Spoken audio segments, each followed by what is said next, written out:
नमस्कार। आज हम बात करेंगे मेरे ज्ञान के प्रथम अनुभव के बारे में कि कैसे हुआ, क्या घटित हुआ और उसके बाद चीज़ें कैसे बदलती गईं। तो बात है फरवरी 2023 की। मैं पुराने घर पे रहा करता था, ये मेरा नया घर है। तब मैं ओशो को भी सुनता था, आचार्य प्रशांत को भी सुनता था, आशीष शुक्ला हैं, डॉक्टर आशीष शुक्ला ज़ेन योगा वाले, उन्हें भी सुनता था और भी कई ऐसे लोगों, कृष्णमूर्ति भी सुना। माने मैं सबको सुनता था, सोया हो जागा हो, मैंने हर घाट का पानी पिया, जैसे मैं अक्सर कहता भी हूँ। लेकिन 2023 फरवरी में कुछ ऐसा घटा, मुझे डेट एग्जैक्टली नहीं याद, 23 या 24 फरवरी होगी शायद, कि उसके बाद जैसे सब बदल गया। तो उस दिन मैंने अनुभव किया कि जैसे मेरे सारे प्रश्न जिसके उत्तर मुझे पाने थे वो मिल गए। तो हुआ कुछ यूँ कि आचार्य प्रशांत की वॉलंटियर त्रिशा जी मेरे साथ जुड़ी हुई थी। हमेशा उनके कॉल्स आते थे, मैं जैसे पहले वीडियोस में भी बताया हूँ, और मैसेजेस आते थे कि आइए हमारे साथ जुड़िए, गीता समागम, अन्य किसी चीज़ों के लेकर। लेकिन मैंने कभी पैसे की वजह से जुड़ नहीं सका। अब तो खैर वो बहुत सस्ता कर दिए हैं, लेकिन मुझे अब उसकी ज़रूरत नहीं है। खैर, तो उस समय उनके कॉल्स आते थे और बार बार कि आइए हमारे गीता समागम से, साथ साथ शिविर में आइए। तो मैं टालता था और मैं बचता था। पहली बार ऐसा हुआ कि मैंने उन्हें अपने आप से कॉल किया या मैसेज किया। उनको कॉल करके मेरा दिमाग इस तरीके से रिएक्ट कर रहा था चीज़ों को लेकर कि मुझे सब, जैसे मेरे सारे प्रश्न उत्तरित हो गए हैं और एक के बाद एक प्रश्न आ रहे थे और खुद ब खुद उत्तर जैसे उनके मिल जा रहे थे। मैं सोच भी नहीं पा रहा था ये मेरे साथ हो क्या रहा है। जैसे कि कोई ऊपरी शक्ति ने आकर मुझे एक ओवर पावर कर लिया और मेरे सारे प्रश्नों के उत्तर वो दिए जा रही है। मेरे सारे प्रश्न स्वयं ही जो अनुत्तरित थे वो होते जा रहे हैं, नए प्रश्न उमग रहे हैं। और मुझे उसके बाद से कई बार ऐसा अनुभव होता था कि मैं वॉशरूम में हूँ, मैं कोई नहा रहा हूँ, मुझे पता भी नहीं चल रहा मैं कितनी देर तक नहाए जा रहा हूँ। उसके बाद मैं निकला, मुझे पता नहीं चल रहा मैंने क्या किया। उसके बाद चीज़ें हो गई, मैंने देखा अरे ये तो हो गया, ये काम वो तो हो गया।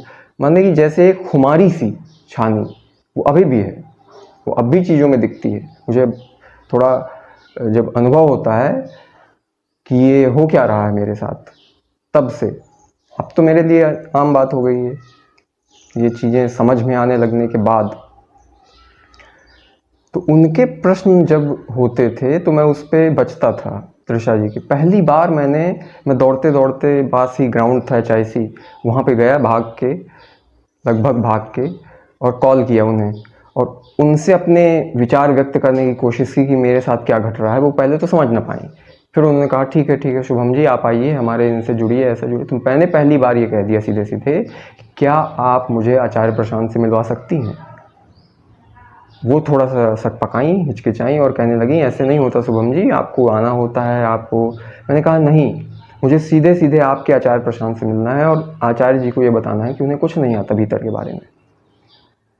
और ये मैं क्यों कह गया पता नहीं, मैं कभी इतनी हिम्मत कर भी पाता ये कहने की। मेरे जैसा इंट्रोवर्ट व्यक्ति इतनी बात भी नहीं कर पाता कभी, इतनी ये सब कहने की बात तो दूर। तो मैंने उस पर जैसे ये बोला कि उन्हें तो अपने बारे में कुछ नहीं आता है, तो वो एकदम सकपका गई और उन्होंने कहा कि आप ऐसा कैसे कह सकते हैं शुभम जी, ये है वो है।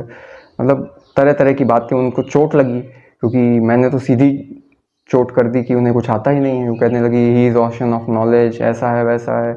और धीरे धीरे कुछ समय बात करते करते करते करते उन्होंने फ़ोन कट कर दिया। और न केवल फ़ोन कट कर दिया, उन्होंने मुझे व्हाट्सएप कॉल्स इत्यादि पे ब्लॉक कर दिया। उन्होंने सोचा इसका लग रहा है दिमाग ख़राब हो गया, कि क्या हो गया।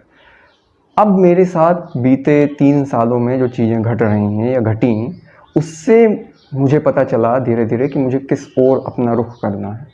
जैसे कोई व्यक्ति जा रहा हो और अचानक वो मुड़ जाए, तो पहला हमें क्या आता है मन में कि अरे वो रास्ता भटक गया होगा। ये नहीं आता कि मे बी वो सही रास्ते पे, अभी तक जिस रास्ते पे जा रहा था वो उसके लिए सही ना हो, मे बी अब वो सही रास्ते की ओर जा रहा है। तो मेरे साथ वैसा ही हुआ। 23 के बाद फिर ना तो मैंने 24 और 25 के यूपीएससी अटेम्प्ट्स लिखे, और 26 में अब जो है वो लिखने जा रहा हूँ। परमात्मा ने मुझे इतने साल दिया यूपीएससी के माध्यम से अपनी आत्म खोज की, इस जर्नी को आगे बढ़ाने के लिए। तो मैं कहीं ना कहीं एक तरीके से इस बारे में सोचता हूँ कि मैं कृतज्ञ हूँ यूपीएससी का भी, कि उसकी वजह से मुझे इतने वर्ष मिले। तो मेरा जो पहला अनुभव था वो ऐसा ही था कि मेरे सारे जैसे प्रश्न उत्तरित हो गए। सारा जो भी, जैसे किसी को कह सकते हैं आज्ञा चक्र का संधान हो जाना या आज्ञा चक्र खुल जाना किसी का, तो उसे आप कैसे भी लें, लेकिन धीरे धीरे चीज़ें समझ में आई कि मेरा रुझान, मेरा रुख किस ओर है, मैं कैसा व्यक्तित्व हूँ और कैसे भीतर से और बाहर से मैं चीज़ों को देखता हूँ। उसके बाद जो चीज़ें घटित हुई धीरे धीरे, फिर अभी लास्ट 25 दिसंबर को मेरी सारी पुरानी कहानी ख़त्म हो गई और जैसे ऐसा लगा कि मेरा नया जन्म हुआ है। तो वो कह सकते हैं कि पूरी तरीके से ज्ञान को या बोध को उपलब्ध होना उस दिन के लिए मैं कह सकता हूँ। क्योंकि जीवन ऐसा है कि आप उसे अगर देखें लीक चलते हुए तो आपको समझ में आएगा। आप अगर कनेक्टिंग द डॉट करते हुए समझें तो शायद समझ में आएगा। आप सोचते हैं कि हमने ये किया इसलिए ये हुआ, नहीं, आपके करने के बजाय कुछ ऐसी चीज़ें आपको जो समझ नहीं आ रही थी वो भी घटित हो रही थी साथ में, उस वजह से वैसा हुआ। जैसे मेरे यूपीएससी में आगे आना और उसके बाद इधर मुड़ जाना, वो अध्यात्म की दिशा मैंने बहुत समय से ही सोच रखी थी। ऐसा नहीं था कि मैं बचपन से ही सोच रखे थे, लेकिन वो बीच में कैसे किस पड़ाव पे आया, मोड़ आया और मैं निकल पड़ा।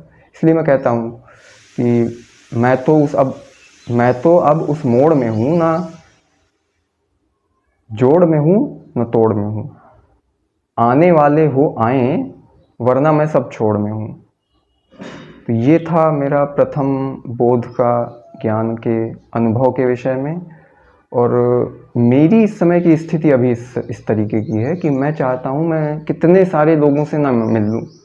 अगर मैं ज़्यादा से ज़्यादा लोगों तक पहुँचूँ तो मेरी जीवन की, क्योंकि ये यात्रा यही है, अब सिर्फ रह गई है कि लोगों तक पहुँचना, उनको समझना, उनको समझाना, और जो ज्ञान के प्यासे हैं, जो आनंद के प्यासे हैं और जिनमें वाकई में ध्यान को समझने जानने की क्षमता है, प्यास है, वो मुझ तक पहुँचे ताकि वो कुछ समझें अपने भीतर। तो बस आज इतना ही। धन्यवाद।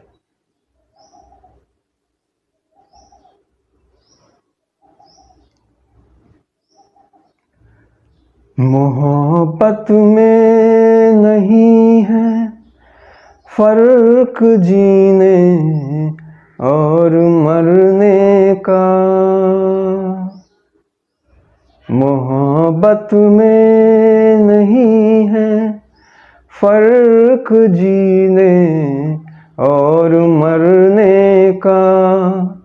उसी को देख कर जीते हैं जिसका फिर पे दम निकले। हजारों ख्वाहिशें ऐसी कि हर ख्वाहिश पे दम निकले। हरिओम तत्सत।